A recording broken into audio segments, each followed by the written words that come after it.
Hey guys, welcome back to my channel. I'm Michelle. If you're new here, I have been sharing my journey on healing my body from what I had was H. pylori, Epstein-Barr virus, and also SIBO.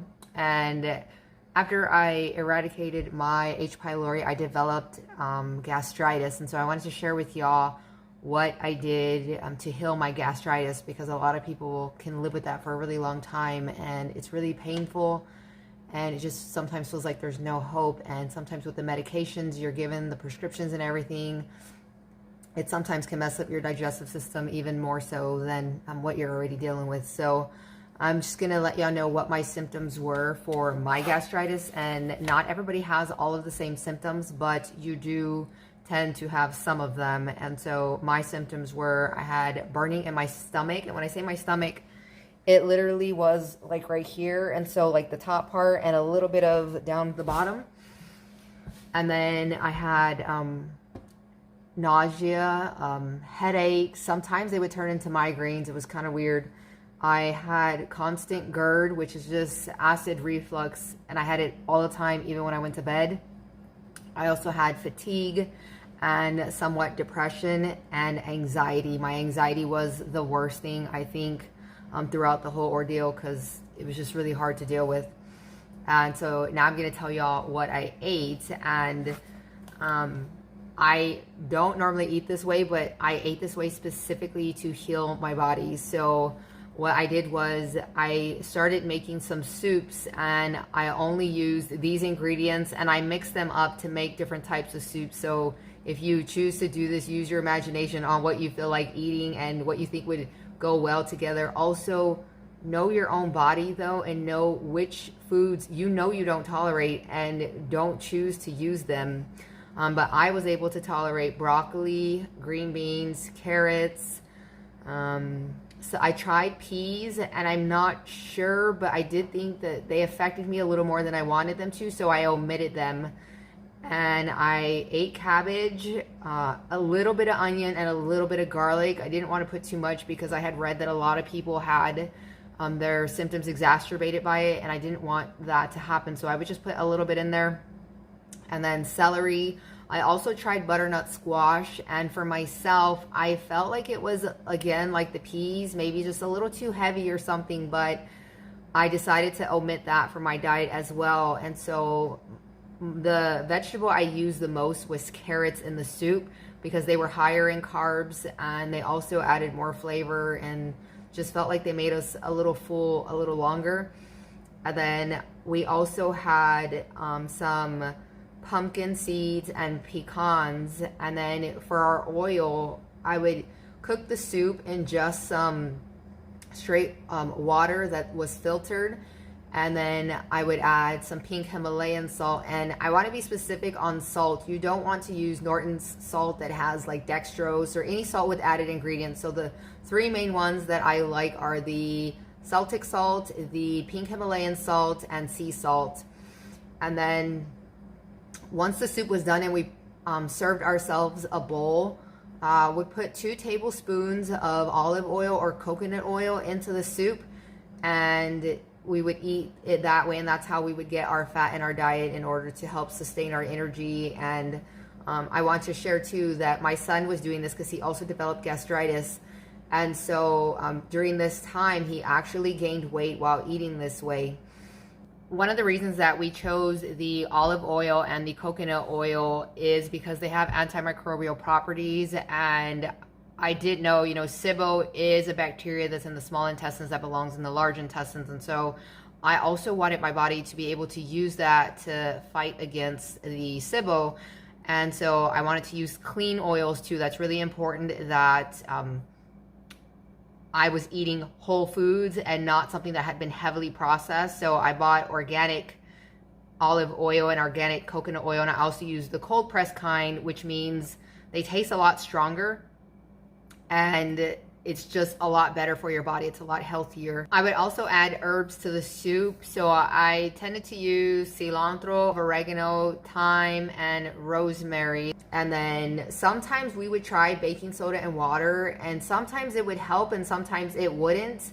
So to each their own. I don't know why it would work sometimes and why it wouldn't other times, but it was kind of discouraging because it was like you think you were making headway, but then you weren't. And so it was like, man, like, what am I doing wrong? But really, it's not anything you're doing wrong. It's just your body. When it heals, it goes like this. It's not just a straight shot where you're just, bam, gonna be better. No, it's this up and down roller coaster. And then a couple of other things that we did was we drank a light brew of peppermint tea or chamomile tea. And then the way we cook the soup for ourselves is we use the Instant Pot. You don't have to use an Instant Pot. You could cook it on the stove or just make your soup. But if I was just making vegetables without the bigger vegetables like butternut squash, I would only cook the soup for 5 minutes and then release the pressure. If I was making the soup with the butternut squash, I would cook it for 15 minutes. And then want to talk about the supplements that we took. And so the only supplement that we took was the magnesium citrate in order to keep our digestive system moving, because for some reason both of ours kind of stopped or really slowed down when our gastritis flared up. And so me and my son, we both took about 1,200 milligrams a day. And I like the Now brand tablets because they seem to release or break apart and be digested by the system, by my body a lot quicker. And then I would, my things would leave my stomach, and it just seemed to work really well for me. I've tried other types of magnesium citrates where it was the capsule, and that did not work as well, and I actually needed even more to get them to work. There were a few times that we did try licorice root and marshmallow root, and again, it's just like the baking soda. It felt like sometimes it helped and then other times it didn't, and so we never knew. And so for myself, I just like to stick to the foods and let them work on healing the body, and also give my body time to heal. So the reason I chose to eat this way was because when you eat meat, your body's producing more stomach acids, and when you have gastritis, the lining in your stomach is damaged, and so the more, or even the meat you have in your body after you eat it, you're creating more acids and it's burning your stomach more. It may feel like at first like, oh, like the food is soothing it because the food is actually up against it, but once it starts producing the acids, it begins to also hurt the stomach because, like I said, the lining is damaged.